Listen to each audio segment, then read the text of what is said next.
Magandang buhay dahil walang walang kuryente tsaka mainit.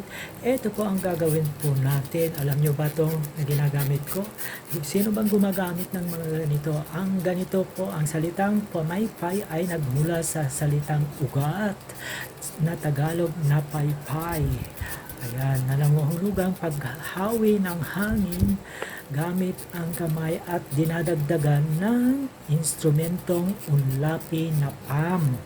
Ito ay tradisyonal na pamaypay ng mga Pilipino na kadalasang gawa ng hinabing dahon ng buri o anahaw. Ito po ang ibig sabihin.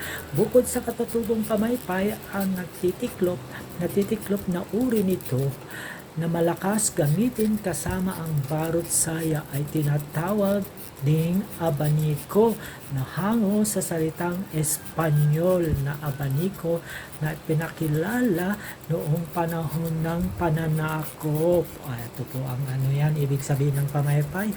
Kung interesado ka sa kasaysayan o paggawa ng mga traditional na pamaypay, kaya maaari kang ilista ng mga lokal na pamilihan o makagawa ng abaniko sa Ilocos region. Ayan, talakayin ang makasaysayang wika ng abaniko noong panahon ng Espanyol, diba? Ito po yung niyan, kagandahan pag wala pong yan.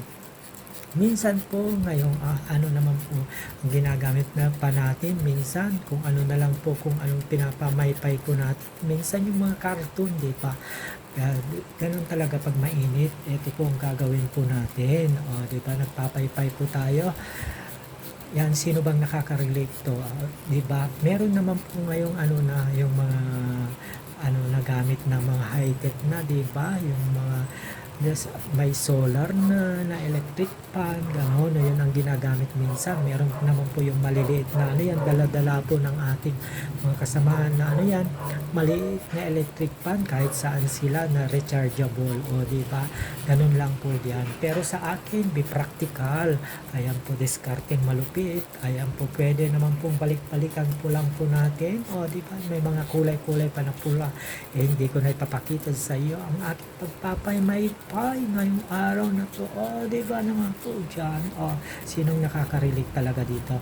Ayan, sinong nakasubok na ng mga ganito habang nakahiga, nakatulog? Ayan na, nagpay-pay-pay-pay, nagpapamaypay ko ato talaga. Ganon naman po dyan talaga. Yan. Kaya naman po dyan, yung mga sosyal, hindi po naranasan ng mga ganito, di ba? Yung mga ditiklop po ang ginagamit o kaya mga electric fan on may generator sila. Di ba? Thank you for watching. Bye-bye for now. God bless us all. Sana nakaiwan po ako ng sa inyo. Salamat po.